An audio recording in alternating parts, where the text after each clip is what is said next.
Buenas tardes, en esta oportunidad Laura Dávila y mi persona Carly Cordero vamos a hablar sobre la recolección de esperma y conservación de los óvulos. Lo primero que debemos mencionar es que es la recolección de esperma y no es más que la recolección de semen a través de diferentes técnicas para diferentes procesos, ya sea inseminación artificial, reproducción asistida o simplemente la conservación o la preservación de alguna especie. Otra cosa que podemos mencionar es que este método no debe implicar riesgos ni para el animal, riesgos físicos, ni para el personal que extrae el semen o que hace la recolecta. Debemos de tener en cuenta también que los machos deben ser entrenados para que puedan tener una recolecta constante de semen. Y bueno, esto se utiliza mediante el empleo de la vagina artificial.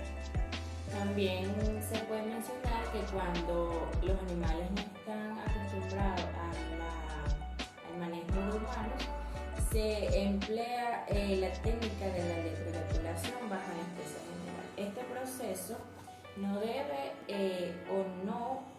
implica riesgos al animal y mucho menos en la calidad del esperma. Esa es otra cosa también, que el esperma debe tener forma química y la forma física normal.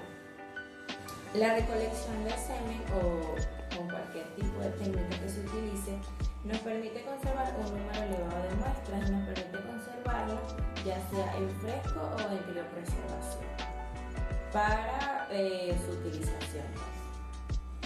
¿Cuáles serían los procedimientos del eyaculado? Lo primero que se debe mencionar es que las especies como el toro, los conejos y los borregos se deben utilizar vaginas artificiales con una temperatura de 45 grados o 40-45 grados. Al final de estas vaginas hay un tubo recolector que es el que se lleva al laboratorio para el procesamiento de la muestra. El tubo no debe ser colocado sino hasta el momento de su utilización.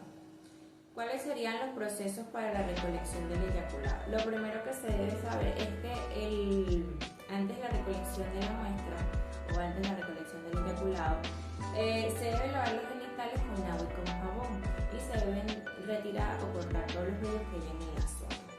Es necesario que en las especies como el cerdo y los toros tengan un periodo de descanso entre 1 y 2 días. No se puede usar lubricante de ningún tipo, a menos de que si necesita su uso, que no tenga contacto con el esperma. Es importante recolectar todo el esperma eyaculado y de no ser así hay que notificarlo.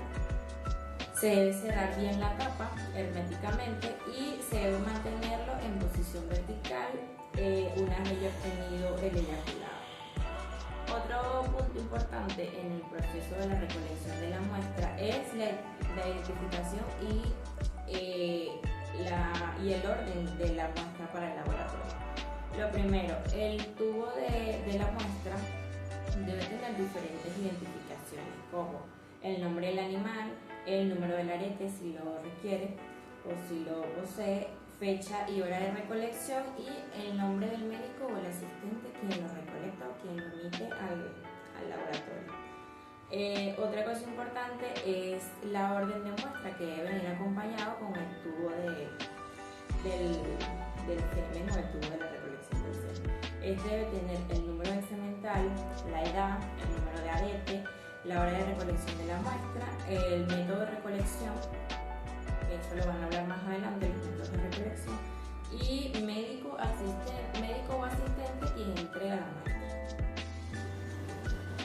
Otro punto importante sería que el proceso antes y después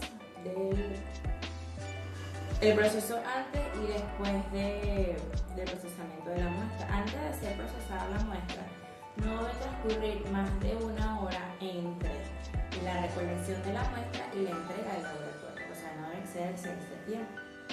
Aparte de esto, debemos mantener todos los equipos que vayamos a utilizar, el tubo de la muestra, el equipo que se utilice, el material que se utilice, a la misma temperatura de 25 grados aproximadamente. Esto no se debe refrigerar no se debe exponer al sol y mucho menos se debe mantener a temperaturas elevadas.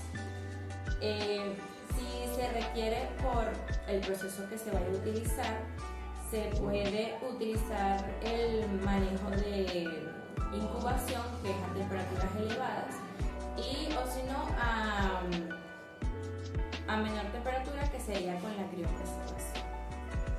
Después del procesamiento de la muestra también se necesita o se requiere un proceso que, según sea lo requerido, se puede desechar según protocolos de bioseguridad o sanidad, si no se conserva a 35 grados hasta su próxima utilización, que no tenga un lapso mayor a 2 horas, o se criopreserva hasta ser utilizado. Seguimos con los métodos de recolección del eyaculado. Antes de empezar a explicar cada uno, tenemos que tener en cuenta que con el medio de cultivo de recolección, cada tubo debe tener un aproximado de 3 ml de dicho semen.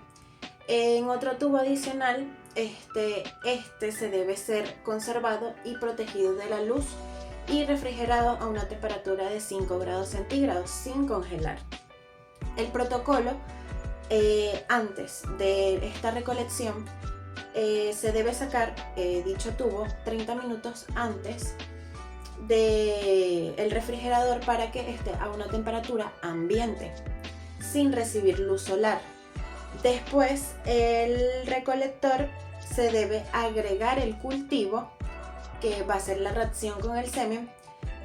Se va a cerrar muy bien y luego se debe medio agitar con suaves movimientos para que todo se impregne en el tubo. Ahora sí podemos explicar los métodos de recolección. Empezamos con el método de recolección por vagina artificial.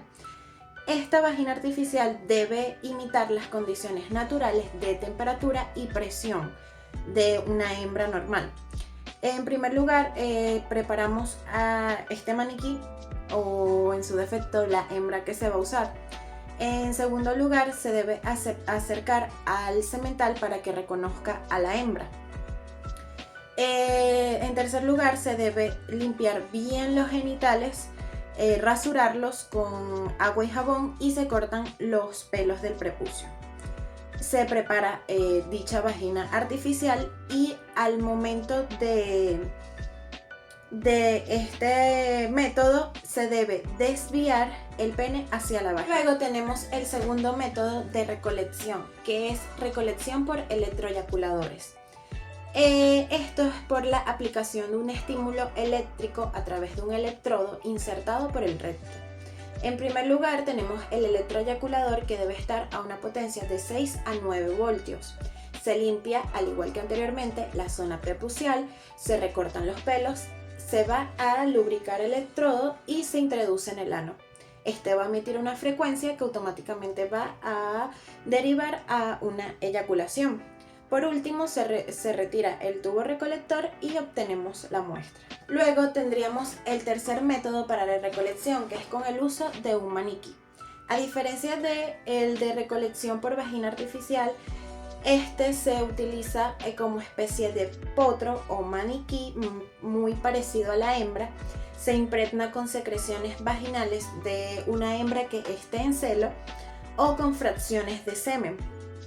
Luego también tenemos otro método que no se utiliza mucho porque es designado a cierto tipo de animal genético, que es la extracción testicular. Se usa en animales, como dije, con un muy importante valor genético, cuando tienen alguna discapacidad para realizar la monta o eyacular. Esta se inserta, es como una punción que se inserta directamente en los testículos. También tenemos dos métodos parecidos, que es la aspiración epididimidal, utilizando una mariposa naranja para extraer sangre. Y la última es la obtención espermática por cola del epididimo, que se utiliza post-mortem, más que todo para animales que estén en peligro de extinción. Por último tenemos la conservación de las pajuelas. Las pajuelas son espermas sin preparación. Estas se deben de tener en un lugar fresco y refrigerado, con agentes crioprotectores. Estos agentes crioprotectores disminuyen el punto de solidificación, previniendo el estrés osmótico en los espermatozoides, evitando la formación de hielo intracelular, es decir, que esta pajuela no se congele completamente. Se utilizan dos tipos de crioprotectores, los no penetrantes y los penetrantes. En los no penetrantes tenemos la sacarosa, la glucosa y el destrano. En los penetrantes tenemos el glicerol, el etilenglicol y el dimetilsulfosido. Estas pajuelas se almacenan en nitrógeno líquido a temperatura muy baja de menos 196 grados centígrados. Como explicó mi compañera, tiene que estar el esperma muy congelado, debe estar bien sellado para una conservación exitosa. Estas se guardarán en portapajuelas identificados en la parte superior y dentro de canastillos del termo de nitrógeno. Estos tienen como un específico protocolo, que son introducir los embriones en la cubeta, colocar la tapa en la pajuela y almacenar en el tanque de nitrógeno.